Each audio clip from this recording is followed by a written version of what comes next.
Hello friends, Saurabh Ganguly classes Bihar 9 and 10th में आपका स्वागत है। आज की इस वीडियो में मैं आपको बता दें कि मैथ के क्वेश्चन को सॉल्व करने वाले हैं। तो आइए आगे इस वीडियो में देखते हैं। चैनल पे न्यू है तो चैनल को सब्सक्राइब कर लीजिए, बेल आइकन को प्रेस कर लीजिए, जिससे हर नोटिफिकेशन आपको जल्द से जल्द पहुंचे और भारतीय भवन के ऑल क्वेश्चन का solution Saurabh Ganguly classes Bihar 9 and 10th पे आपको मिल जाएगा।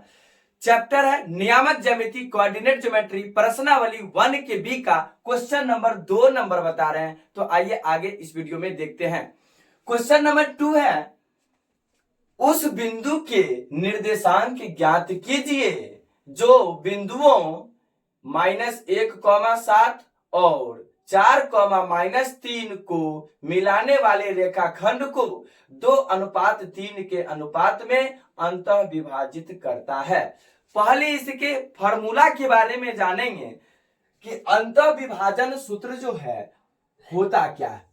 मानिए कि 2 बिंदुआ दिया गया है। 2 बिंदु को हम मान लेते हैं x1, y1 और दूसरा है x2, y2, जिसको m अनुपात n में अंतः विभाजित करता है। तो उसका निर्देशांक मान लेते हैं x, y मान लेते हैं। ये बातें आपको लैंग्वेज में भी लिखा हुआ रहेगा। यहां से ध्यान से सुनना है। अंतः विभाजन सूत्र, अंतः विभाजन सूत्र अर्थात c x, y बराबर कैसे लिख सकते हैं।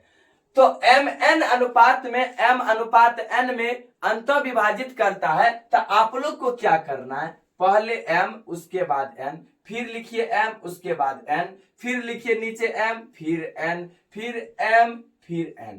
इस टाइप से लिख दीजिए बेहतर तरीका से याद करने के लिए। फिर क्या करिए, तो पहले बट्टा दे दीजिए, फिर बट्टा दे दीजिए। इसको सब में क्या करिए, प्लस का साइन दे दीजिए। तो प्लस का साइन दे दिए। पहले x लिखते हैं, x कोऑर्डिनेट को। तो यहाँ x, फिर यहाँ x, यहाँ फिर y, फिर यहाँ y। फिर क्या करिए 1 2, फिर यहाँ 1 और 2। बस इतना ही बात आप लोग को करना। यही फॉर्मूला अंतः विभाजन सूत्र क्या होता है, mx2 प्लस nx1 बट्टे m plus n, my2 plus ny1 बट्टे m प्लस n। इसी फॉर्मूला पे आप बैठाइएगा तो क्वेश्चन क्या हो जाएगा, आपका बन जाएगा। तो ये फॉर्मूला आपको किसी भी हालात में याद रखना है। चलिए, तो इस फॉर्मूला को तो हम लिख दिए हैं। आपको क्या पॉइंट दिया गया है, -1 और 7 दिया गया है। क्या दिया गया है, -1 और 7। तो इधर लिखते हैं -1 और 7 लिख दिए, ठीक ना। -1 और 7 है तो -1 और 7। उसके बाद क्या है, 4 और -3 है तो लिख दीजिए 4 और -3 लिख दिए। इसको 2:3 में विभाजित करता है तो 2 और 3 में बांटता है। उसके बाद ध्यान देना है कि आप फार्मूला पे बैठा दीजिए, बन जाएगा। तो m का मान कितना है, 2 है तो 2। x2 का मान कितना है, x2 का मान 4 है तो 4 रखिए, ठीक है। प्लस है तो प्लस।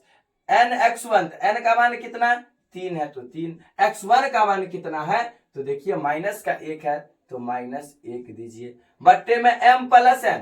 तो m का मान 2, n का मान 3, यानी 2 प्लस 3 हो जाएगा। कॉमा है तो कॉमा। m का मान कितना, 2 है तो 2 रखिए। y2 का मान कितना, -3 है तो -3, प्लस है तो प्लस। n का मान 3 है तो 3। y1, तो y1 कितना है, 7 है तो 7 रखिए, बट्टे में m प्लस n, तो 2 प्लस 3, तो 2 प्लस 3 कर लीजिए। चलिए आगे चलते हैं। गुना करिए, 4 दूना 8 तो 8, प्लस है तो प्लस, या प्लस को माइनस से गुना करते तो क्या हो जाएगा, माइनस हो जाएगा। 3 है को 1 से गुना करिएगा 3, बट्टे में कितना हो जाएगा, 3 2 5, तो 5 लिख दीजिए। कॉमा है तो कॉमा। फिर ध्यान दीजिए, यहाँ कुछ भी नहीं है तो प्लस, प्लस को माइनस से गुना करिएगा तो -3 दूना 6, तो -6 प्लस 7 तिया 21, तो 21 है, बट्टा में कितना बोलिए, 3 2 5 है तो 5 रखिए। चलिए आगे इधर थोड़ा सा लिखते हैं, ध्यान दीजिएगा। इधर है आपका 8 में से 3 जाएगा तो 5 बचेगा, अब बट्टे में 5 है तो 5, यानी क्या हो जाएगा 5 बट्टे 5, कॉमा फिर कितना हो जाएगा, 21 में से -6 यानी घटेगा, 21 में से 6 घटेगा तो कितना बचेगा, 15। तो 15 लिखिए, नीचे में 5 है तो 5 लिख दीजिए, कटेगा तो कटाइए, 5 तिहाई 15 यानी कितना हो गया 1,3 आ गया। तो इस क्वेश्चन का राइट आंसर क्या हो जाएगा, जो 2:3 में अंत विभाजित कर रहा था अर्थात सी एक्स वाई का मान कितना 1,3 आ गया। तो इस क्वेश्चन का राइट आंसर क्या हो जाएगा 1 कोऑर्डिनेट 3।